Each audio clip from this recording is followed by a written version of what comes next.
despediremos essa multidão? Ou o que faremos com ele, né? Para saciar a fome e a sede? Jesus, com o seu modo de surpreender, ele naquele dia, ele falou assim: o que temos aí? Aí um falou assim: Senhor, nós temos aqui 5 pães, 2 peixinhos. Isso não vai dar para a multidão. Jesus falou: traz, começa a repartir em pedaços e dá para a multidão. E os discípulos ali andavam com Jesus e creram na sua palavra, começaram ali fazer, a espedaçar, tirar, né, ver a quantidade que dava.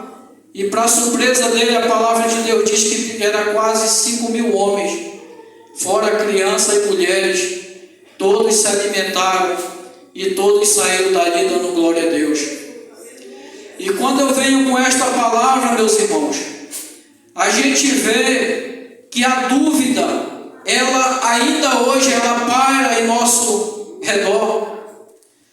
Muitas das vezes, nós como crente, pode ser 5 anos, 10 anos, 20 anos de crente, muitas das vezes a dúvida, ela ainda bate na nossa porta, ou seja, o medo também. Quando eu falo isso, eu falo de mim. Quando eu falo hoje para a igreja, eu olho para dentro de mim. Muitas das vezes a gente fica pensativo, quem nunca ficou desta forma? Quem nunca olhou para dentro do seu celeiro, viu faltar, ficou duvidoso. E agora, né?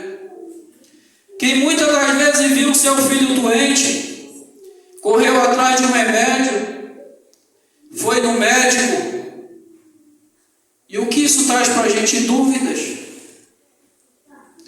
Mas nesta noite, nós como servos de Deus, esta palavra ela vem nos fortalecer espiritualmente, ela vem aquietar a nossa dúvida, o nosso medo.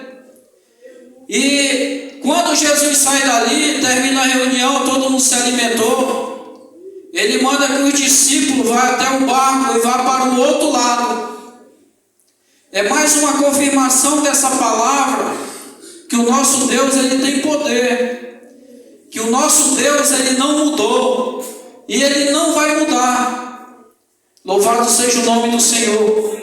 E quando os discípulos chegam no barco, e que eles vão para o outro lado, ainda ali na saída, o barco começa a ir para um lado, para o outro, e começa a vir a dúvida: e agora o barco vai afundar?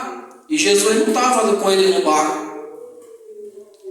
E isso para nós nesta noite, quando Jesus disse que ia para o céu, e que ele enviaria o Consolador, que ele enviaria o Espírito Santo para estar entre nós. E você, mais uma vez, você olha, fala: onde está Jesus? Isso, eu posso pensar desta forma. Mas só que Jesus, ele não estava no barco, mas ele estava próximo, ele não perdeu o controle. Assim ele está no céu, ele vela por nós, ele vela pela sua palavra, ele cumpre com a sua palavra. Louvado seja o nome do Senhor. E quando os discípulos ficam atemorizados, ficam com medo, ficam com pouca fé, louvado seja o nome do Senhor, e de repente eles olham, vem alguém andando sobre as águas, e aí um deles olha e diz assim, ou seja, um deles olhou e disse assim: é uma assombração. Se eles estão perto de Jesus, ele contemplava e falou assim: vem Jesus ali. Só que na hora da tempestade, meu irmão, as coisas mudam. Na hora da aflição, as coisas mudam. E isso faz parte do ser humano. Só que o servo de Deus, a cada dia que ele vem, a cada dia que ele tem encontro com o Senhor, as coisas começam a ser diferentes. Hoje nós vimos testemunhos aqui.